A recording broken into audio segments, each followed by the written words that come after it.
नमस्कार शेतकरी मित्रांनो, राज्यातील सर्वच शेतकऱ्यांसाठी आज दिवसभरातील ठळक आणि झटपट बातम्या एकाच व्हिडिओमध्ये पाहणार आहोत। राज्यात झालेल्या अतिवृष्टीमुळे आतापर्यंत 68,000 हेक्टरहून अधिक शेतींचे मोठ्या प्रमाणात नुकसान झाले आहे।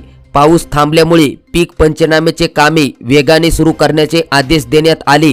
यामध्ये भात, सोयाबीन, तूर, कापूस व भाजीपाला यांचा समावेश करण्यात आला आहे।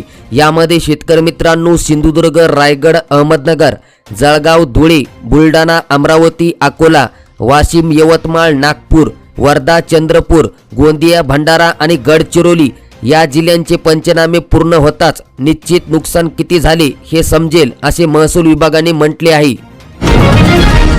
सर्व शेतकऱ्यांना सरसकट कर्जमाफी मिळावी यासाठी चिखली तालुका राष्ट्रवादी काँग्रेस शरद पवार पक्षांच्या वतीने चिखली तहसीलदार यांना निवेदन करण्यात आले आहे।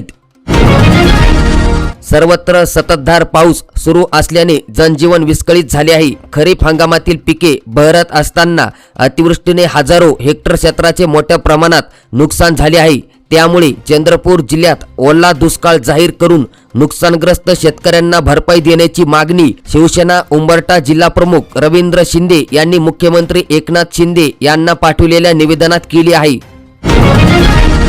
गौरी गणपती उत्सवानिमित्त 1,70,00,000पेक्षा जास्त शिधापत्रिका धारकांना मिळणार आनंदाचा शिधा।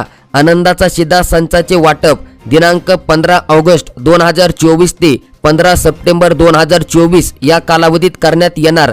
यामध्ये तुम्हाला 1 किलो रवा, चना डाळ, साखर आणि 1 लिटर सोयाबीन तेल तुम्हाला मिळणार आहे। शेतकऱ्यांना मोफत वीज देण्यात येणार आहे। महाराष्ट्र शासनाचा GR देखील आपण पाहितला आहे। शेतकऱ्यांना मोफत वीज देण्यासाठी सरकारला 14,000 कोटी रुपये खर्च करावे लागणार। तब्बल 44 लाख शेतकऱ्यांना याचा लाभ मिळणार आहे। आजचा नवीन हवामान अंदाज आणि आज मध्यरात्री या जिल्ह्यात पाऊस पडणार ही अपडेट आपण पाहणार आहोत। राज्यात आज आणि उद्या अर्थातच 27 आणि 28 जुलैला उत्तर महाराष्ट्र आणि विदर्भातील पूर्व आणि पश्चिमेकडील जिल्ह्यांमध्ये पावसाचा मुक्काम राहणार आहे। पूर्व आणि पश्चिम विदर्भातील 11 जिल्ह्यांमध्ये तसेच उत्तर महाराष्ट्रातील जिल्ह्यांमध्ये आज आणि उद्या जोरदार पावसाची शक्यता वर्तवण्यात आली।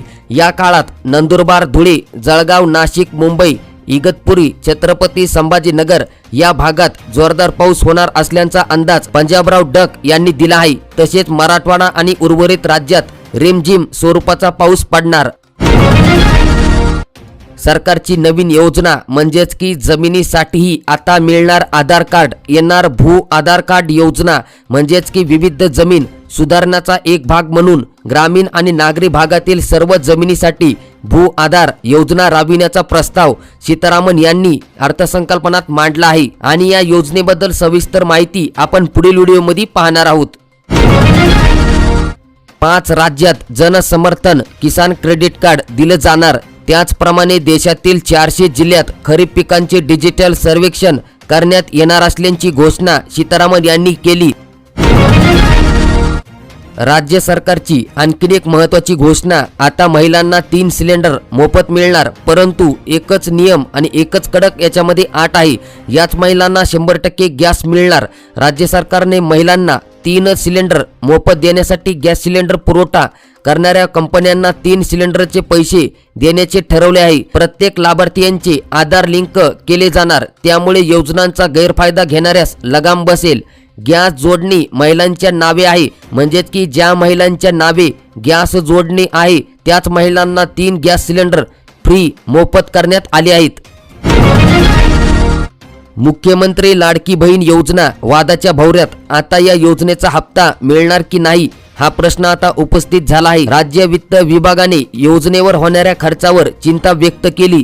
दरवर्षी 46,000 कोटींचा अतिरिक्त बोजा राज्यांच्या तिजोरीवर पडणार। राज्याची सद्य आर्थिक परिस्थिती पाहता योजनेवर होणाऱ्या खर्चांबद्दल वित्त विभागाने चिंता व्यक्त केली आहे।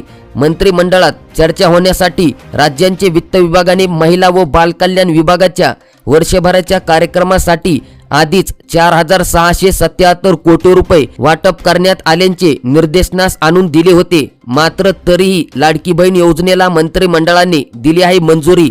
आता मात्र राज्यांची आर्थिक स्थिती पाहता आवश्यक निधीची व्यवस्था कशी होणार आणि कशी केली जाईल याबाबत वित्त विभागाला चिंता लागली आहे।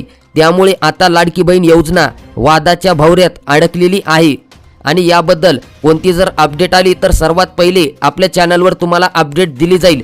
ती अपडेट पाहण्यासाठी आताच आपल्या चॅनलला तुम्ही नक्कीच सबस्क्राइब करा। प्रधानमंत्री पीक विमा योजनेत फळपिकांना विमा संरक्षण देण्यासाठी एका महसूल मंडळात संबंधित फळपिकांचे किमान 20 हेक्टर क्षेत्र असण्याची अट आहे आणि ही अट रद्द करावी किंवा ती शिथिल करून किमान 10 हेक्टर क्षेत्रांची अट लागू करावी अशी मागणी कृषी मंत्री धनंजय मुंडे यांच्याकडे करण्यात आली आहे।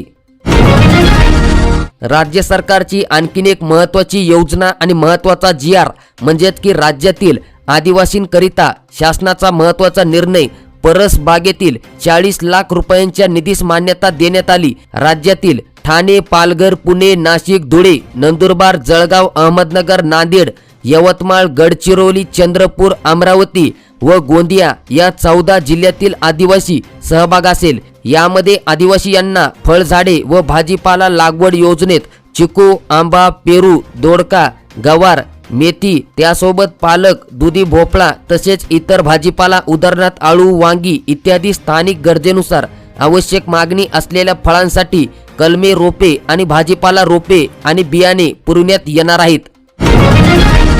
कांदा शेतकऱ्यांसाठी मोठी खुशखबर म्हणजेच की समृद्धी महामार्गालगत सुमारे 10 ठिकाणी कांद्यांची बँक करण्याचे प्रास्ताविक असून त्यांच्या कामाला गती देण्याचे निर्देश मुख्यमंत्र्यांनी दिले। शेतकऱ्यांच्या हिताचा हा प्रकल्प असून कांद्याच्या महाबँकमुळे कांद्याची साठवणूक करणे शक्य होईल। कांद्याला चांगला भाव मिळाल्यावर तो शेतकऱ्यांना विक्री करता येईल, त्यामुळे शेतकऱ्यांना दिलासा मिळेल असेही मुख्यमंत्री म्हणाले। शेतकरी केंद्रबिंदू ठेवून हा प्रकल्प राबविण्यात यावा असे सांगताना शेतकरी उत्पादक कंपन्या, सहकारी संस्था यांच्या माध्यमातून प्रकल्पाची अंमलबजावणी करण्यात यावी जेणेकरून शेतकऱ्यांचे हित डोळ्यासमोर ठेवून काम होईल। कांदा बँक परिसरातील मूल्य साखळी विकसित करण्याचे देखील मुख्यमंत्र्यांनी आदेश दिले आहेत। राज्य सरकारने काही तालुके दुष्काळ दृश्य जाहीर केले, मात्र शेतकऱ्यांना कुठलीही सवलत किंवा आर्थिक मदत न मिळाल्याने त्यांच्यात असंतोष निर्माण झाला होता। याची दखल घेत आमदार सुहास कांदे यांनी मुंबई उच्च न्यायालयात जनहित याचिका दाखल केली होती। त्यामुळे नांदगाव तालुक्याला पीक विम्यापोटी सुमारे 125 कोटी रुपये मंजूर झाले आहेत। दुष्काळदृश्य तालुक्यांना मदत देण्याबाबत शासनाचे स्पष्ट निर्देश नसल्याने तालुक्यात मोठी गोंधळाची परिस्थिती निर्माण झाली होती। ही अपडेट आहे नाशिक जिल्ह्यातील नांदगाव तालुक्यातील अपडेट। नोव्हेंबर 2023 मध्ये अवकाळी पावसाने नुकसान झालेल्या 77,226 शेतकऱ्यांपैकी 556 शेतकऱ्यांचे प्रस्ताव राज्य शासनाने मंजूर केले असून 17,856 शेतकऱ्यांची EKYC झाली नसल्यामुळे अनुदानाची रक्कम त्यांना देण्यात आली नाही। अपडेट आहे छत्रपती संभाजीनगर येथील। तुमच्या जिल्ह्यातील अपडेट सर्वात पहिले पाहण्यासाठी आताच आपल्या चॅनलला तुम्ही नक्कीच सबस्क्राइब करा।